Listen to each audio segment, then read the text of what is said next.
चला, आजचा दिवस आहे 16वा दिवस. नातेसंबंधांना संजीवक स्पर्श. तुमचे जे काही नातेसंबंध आहेत त्याला संजीवक स्पर्श. संजीवक स्पर्श म्हणजे प्रेमाचा स्पर्श.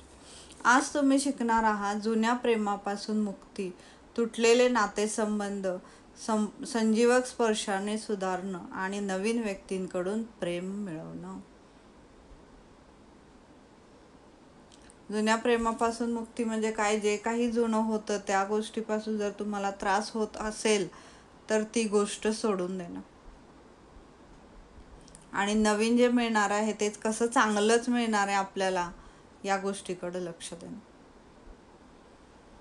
सर्वांना हवी असलेली रोगमुक्तीची जादूची कांडी म्हणजे क्षमा हीच आहे. तुम्हाला कदाचित आज खूप हलकं हलकं वाटत असेल आणि छानही वाटत असेल. हे तुमचं स्वातंत्र्य आनंदानं साजरं करा आणि स्वतःला प्रेमाने भरून टाका. जे कालचा जो लेसन तुम्ही केला त्याच्यानंतर लेखिकेने इथं म्हटलंय की तुम्हाला आता ते हलकं हलकं वाटत असेल, छान वाटत असेल, कारण तुम्ही सगळ्यांना आणि स्वतःलाही क्षमा केलेली आहे. तर त्याबद्दल आनंद व्यक्त करा. खरोखरच आजचा आपला विषय आहे प्रेम. तुम्हाला जुन्या प्रेमापासून मुक्ती हवी असेल किंवा तुटलेले नातेसंबंध संजीवक स्पर्शाने सुधारायचे असतील किंवा कदाचित तुम्ही नवीन व्यक्तीकडून प्रेमाच्या शोधात असाल, माझा असा आग्रह आहे की तुम्ही आत्ताच्या आत्ता आरशासमोर उभे राहा आणि स्वतःचं प्रतिबिंब पहा. तुम्ही पाहताय ना ती सुंदर आणि प्रभावी व्यक्ती जी आरशातून तुमच्याकडे पाहतीये. ही तुमच्या ओळखीची आहे, तुम्हाला माहीत असलेली आहे, ती अत्यंत महत्त्वाची आहे आणि सर्वाधिक महत्त्वाची आहे. तर ते कोणी आहे? ते तुम्ही आहात. कारण 24 तास मरेपर्यंत जी व्यक्ती आपल्याबरोबर असते ती आपण स्वतः असतो. बाकी कोणी येत नसतं आपल्यासोबत. तर तिथं आपण स्वतः असतो. तर त्या स्वतःला आरशात पहा. तुम्हाला जर तुमचे नातेसंबंध सुरळीत करायचे असतील तर सर्वप्रथम स्वतःचं स्वतःशी असलेलं नातं सुधारा. हे खूप इम्पॉर्टंट गोष्ट आहे. आपण काय करतो? बाहेरचे नातेसंबंध सुधारण्याचा प्रयत्नात असतो की तिने माझ्याच चांगलं पाहिजे, ते सुधारू आपण, जाऊ दे ठीक आहे, ती त्या वेळेस तसं बोलली असेल पण जाऊ दे, मी आता विसरणार आहे, मी आता स्वतःहून बोलेन, मी आता स्वतःहून तिच्याशी घरी जाईन, तिला विचारेन. हे करतो आपण कधी कधी. पण हे आपण बाहेरचं करतो सगळं. कधी आतलं केलंय का? कधी स्वतःला जाऊन भेटलाय का? अच्छा ठीक आहे, आज तुला छान नाही वाटत आहे ना, आज तुला हे थोडं खराब वाटत आहे, तिने असं म्हटलं म्हणून आत कुठंतरी दुखावलं आहे, तर चल ठीक आहे 2 मिनटं शांत बसू, तुला जे वाटत असेल ते चहा घेऊन बसू, तुला काय सांगायचं आहे मला तू सांग. हे कधी आपण स्वतःला विचारतो का? किंवा तितका स्वतःशी बोलतो का? स्वतःला समजून घेतो का? तर हे नाही करत. तर इथं आपल्याला करायचं आहे की दुसरे नातेसंबंध सुधारण्याच्या आधी स्वतःबद्दलचं जे नातं आहे ते सुधारा. कारण इथं आपल्याला स्वतःबद्दलचं नातं सुधारणं ह्या गोष्टीकडं आपण पाहिजे तितक्या काय म्हणतो आपण सिरियसली किंवा ते थिंकिंगच आपल्या आतमध्ये नाही आहे. कारण आपण लहानपणापासून हेच बघत आलेलो आहे. तुला मोठी झाल्यावर तू लग्न होऊन जाणार आहे, तुला हिचं बघावं लागेल, तुला त्याचं बघावं लागेल, तुला हे करावं लागेल, तुला ते करावं लागेल. ते सगळं समोर असतं आपल्या. कुणी आपल्याला हे नाही शिकवलं लहानपणापासून की तुला स्वतःसाठी जे आवडतं ते तू कर, 10 मिनटं बस, तुला जे आवडतं ते तू कर, असं कुणीच नाही सांगितलेलं. आणि केलं करत जरी असो आपण किंवा आपण स्वतःसाठी वेळ दिला तरी लोक आपल्याला काय म्हणतात की तू फक्त स्वतःच बघते, तुझंच करत बसते, दुसऱ्यांचं करायचं नाही का तुला, दुसऱ्यांचं दिसत नाही का करायचं. हे जे घेऊन आलेलो आहो आपण बिलीफ, ह्या बिलीफमुळं आपण स्वतःचं नातं स्वतःशी आहे काहीतरी तेच विसरतो, तेच आपल्या लक्षात येत नाही की स्वतःचं नातं ही स्वतःशी आहे.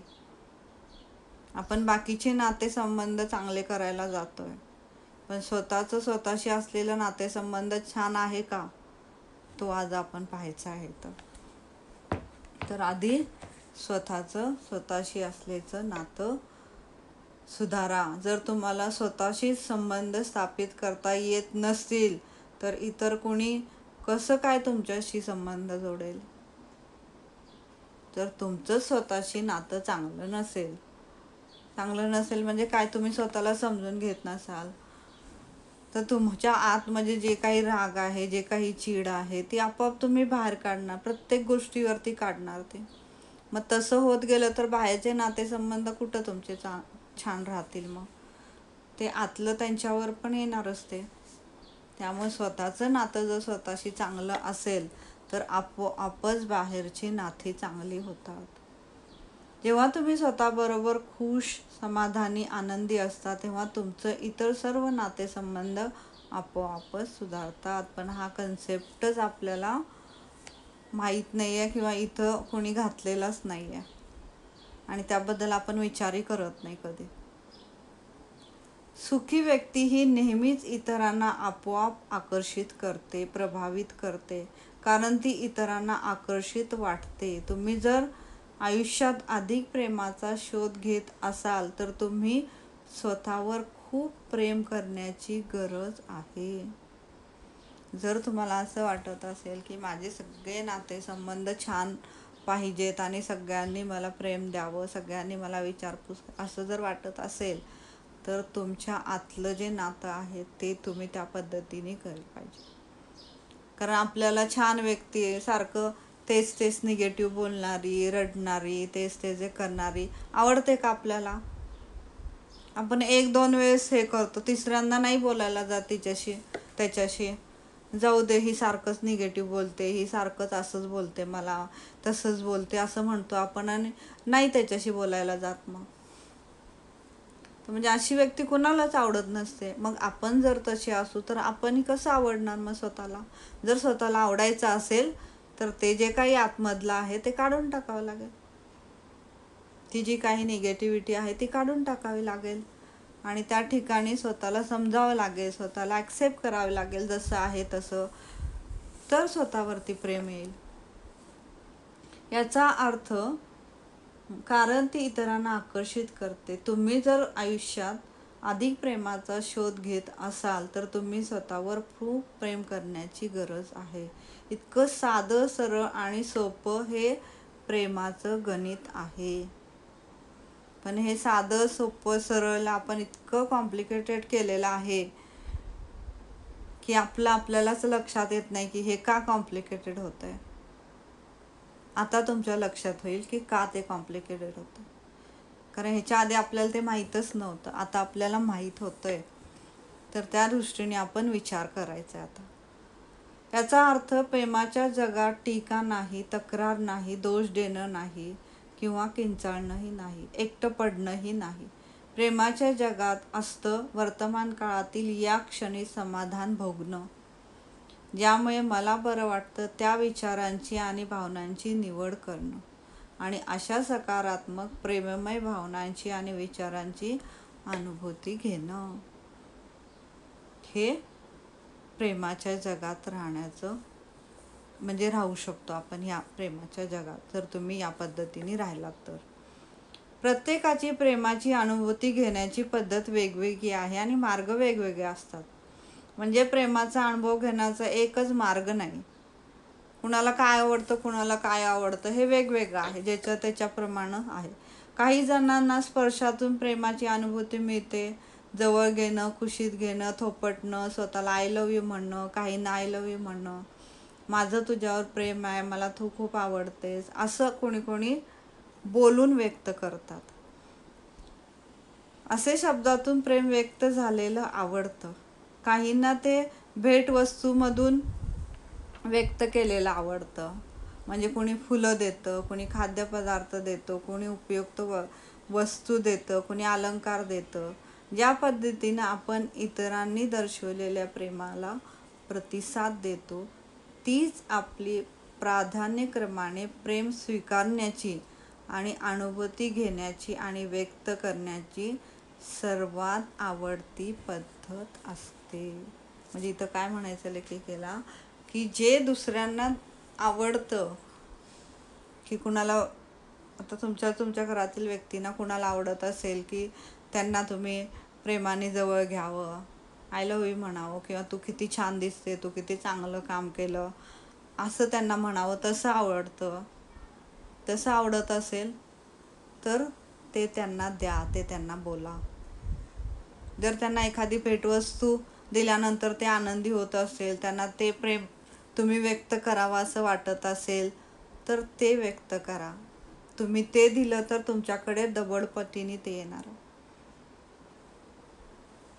मी एक उदाहरण सांगते. माझ्या मावशी त्यांच्या सुनेच्या भावाचं लग्न होतं. मग त्यांना त्यावेळी सगळं घेऊन जायचं होतं. ठीक आहे, मग मी मावशीनं एकच म्हणलं की ठीक आहे, तुमची सून आहे म्हणून, सुनेचा भाऊ आहे म्हणून तुम्ही असं नका विचार करू की किती त्यांना कसं द्यायचं, असं द्यायचं का, तसं द्यायचं का, हे द्यायचं का, ते द्यायचं का. तुम्ही मनमोकळेपणाने द्या. जे तुम्ही देताय त्याबद्दल तुम्ही थँक्यू म्हणून द्या की मी हे देऊ शकत आहे. आणि त्यांनी तसं केलं. त्यांनी मनापासून जे जे न्यायचं होतं ते व्यवस्थित नेलं अगदी.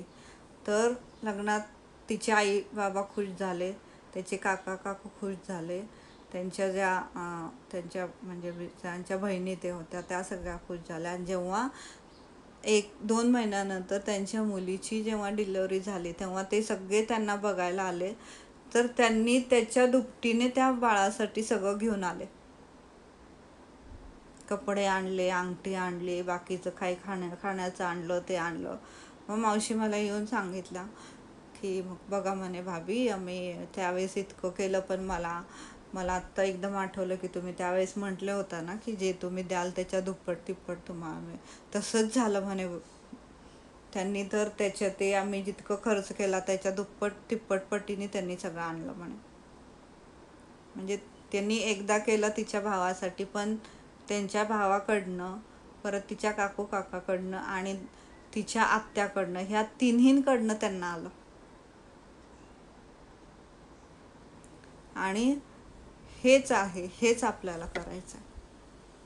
तुम्ही जेव्हा एखादी वस्तू देता तर ती मनापासून द्या.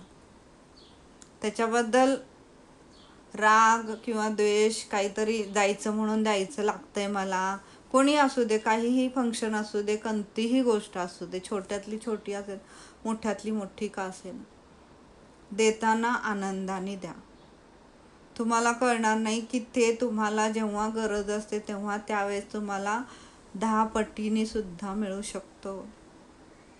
कारण तुम्ही ती दिलेली एक वस्तू त्यांच्यासाठी त्यावेळेस किती मोठी असू शकते ते आपल्यालाही माहीत नसतं. त्यामुळे जेव्हा आपण देतो तेव्हा आनंदानेच द्यायचं. कोणतीही गोष्ट आली पटकन निगेटिव्हिटी तरी आपल्याला आता माहीत आहे, त्याच्यात राहायचं नाही. पटकन स्वतःला सांगायचं की नाही, मला असं म्हणायचं नव्हतं, मी हे जे काही देत आहे ते आनंदाने देत आहे. कारण काही वेळ अशी गोष्ट असते की ठीक आहे, त्यांनी आपल्याला काहीच दिलेलं नसतं आणि आपल्याला द्यायची वेळ येते, त्यावेळेस थोडी आपल्याला निगेटिव्हिटी येते की त्यांनी आपल्याला काहीच केलं नाही ना आपण काय करायचं. पण त्यावेळेस खरी तुमची परीक्षा असते. त्यावेळेसच तुम्ही इतक्या आनंदाने त्यांना द्या की त्याच्यानंतर ते किती पटीने तुम्हाला देतील ह्याचा तुम्हालाच अंदाज येणार नाही. त्यामुळे आपण चांगलंच देण्याचा प्रयत्न करायचा आणि तेही आनंदाने आणि समाधानाने देण्याचा प्रयत्न करायचा. तर इथं तुम्हाला जे व्यक्त करायचं आहे प्रेम, तर ते तुम्ही व्यक्त करा. भेटवस्तू देऊन व्यक्त करायचं आहे, सांगून व्यक्त करायचं आहे, एखादा खाद्यपदार्थ बनवून व्यक्त करायचा आहे. जसं व्यक्त करता येईल तसं व्यक्त करा. तर ते त्यांच्याकडूनही तुम्हाला दुपटीनं का 10 पटीनं परत येईल. माझं तुम्हाला असं सांगणे आहे की तुम्ही तुमचा आरसा उपयोगात आणा आणि स्वतःवर प्रेम करण्याच्या प्रक्रियेत अधिकाधिक प्रावीण्य मिळवा. अशा स्वयंसूचना तुम्हाला जेव्हा जेव्हा म्हणता येतील तेव्हा तेव्हा म्हणत राहा. म्हणजे जेव्हा जेव्हा तुम्हाला आरसा दिसेल किंवा पटकन एखादी काही गोष्ट आठवली निगेटिव्ह, तरीही त्याला पटकन कसं आपण सकारात्मक करू शकू, ती सगळं स्वयंसूचना पटकन स्वतःला द्यायची त्यावेळेस. या स्वयंसूचनाची जमतील तितकी आवर्तने करा. म्हणजे ते जितकं जास्त बोलता येईल तितकं जास्त बोलण्याचा प्रयत्न करायचा. म्हणजे ते इतकं आतमध्ये आलं पाहिजे की ते नंतर इतकं सहज वाटलं पाहिजे की ते आपण जाणून बुजून करतोय असं नाही वाटलं पाहिजे आपल्याला. इतकं सहज यायला पाहिजे ते. तुम्ही स्वतःवर अधिकाधिक प्रेम करीत आहात हे अनेक मार्गांनी तुम्ही दर्शवा. स्वतःला प्रेमाने कौतुकाने वागवा. स्वतःचे लाड करा. तुम्ही किती स्पेशल आहात हे दाखवा स्वतःला. आपल्या अंतरंगात ज्या भावना असतात त्याच जीवनात दृश्य होतात, म्हणजे दिसतात आणि अस्तित्वातही येतात. म्हणजे जे तुमच्या आत असतं तेच तुम्हाला तुमच्या आयुष्यात दिसतं. असंच नेहमी घडतं. ज्यावेळी तुम्ही स्वतःबद्दल प्रेम, लाड, कौतुक, सन्मान दर्शविता, स्वतःशी खूप प्रेमाने वागता, तेव्हा ते तुमचे विचार आणि भावना तुमच्यासोबत जगणारी, दर्शवणारी माणसं, जवळीक, आपुलकी साधणारी माणसं आपोआपच लोहचुंबकाप्रमाणे, मॅग्नेटप्रमाणे तुमच्याकडे आकर्षित करून घ्यावीत तशी तुमच्या जीवनात ती येतात. म्हणजे तुम्ही इथं कशाचे मॅग्नेट आहात? प्रेमाचे मॅग्नेट आहात. आपण जसं स्वतःला म्हणतो की मनी मॅनेजमेंटमध्ये सांगतात की जर तुम्हाला पैसा असेल तर स्वतःला सांगायचं किंवा स्वतःवरती इथं हात ठेवून इथं सांगायचं, I am money magnet, I am money magnet, I am money magnet. तसं आज स्वतःला सांगायचं, आय एम प्रेमाचा मॅग्नेट आहे, I am love magnet, I am love magnet, I am love magnet. हे स्वतःला सांगायचं. म्हणजे जेव्हा तुम्ही प्रेमाचे मॅग्नेट बनाल, चुंबक बनाल, तर तुम्ही तसेच लोक, परिस्थिती आणि घटना तुमच्याकडे तुम्ही आकर्षित करणार. मग तुम्हाला असं कुठंच वाटणार नाही की अच्छा ही निगेटिव्ह व्यक्ती आली का आपल्या आयुष्यामध्ये. येणारच नाही ते, कारण ते दिसणारच नाही तुम्हाला. ते आपोआप सहजपणे तुमच्या आयुष्यातून ते निघून जाईल. किंवा असेल तरी त्याचा त्रास तुम्हाला होणार नाही, हे मात्र नक्की आहे. ती व्यक्ती जरी असेल तरी तुम्हाला त्याचा काहीही फरक पडणार नाही, कारण तुम्ही तिला जशी आहे तशी स्वीकारलेलं असतं. कारण बाकीचे जे नातेसंबंध छान आहेत तिकडंच तुमचं लक्ष असतं. त्यामुळे ती एक व्यक्ती खराब आहे त्याकडं लक्ष द्यायचं काहीच कारण म्हणजे येतच नाही. आपल्याला लक्ष द्यावं असा विचार पण येत नाही. जर तुम्हाला एकाकीपणाच्या विचारांतून परिपूर्णतेच्या, समाधानाच्या आणि सलोख्याच्या विचारांकडे जायचं असेल तर तुम्ही स्वतःच्या अंतरंगात आणि सभोवताली प्रेममय, आनंदमय वातावरणाची निर्मिती केली पाहिजे. म्हणजे तुम्ही स्वतः हे केलं पाहिजे सुरुवातीला, जाणून बुजून की मला चांगल्या लोकांसोबतच राहायचं आहे, मला चांगलंच बोलायचं आहे, मला हे चांगलंच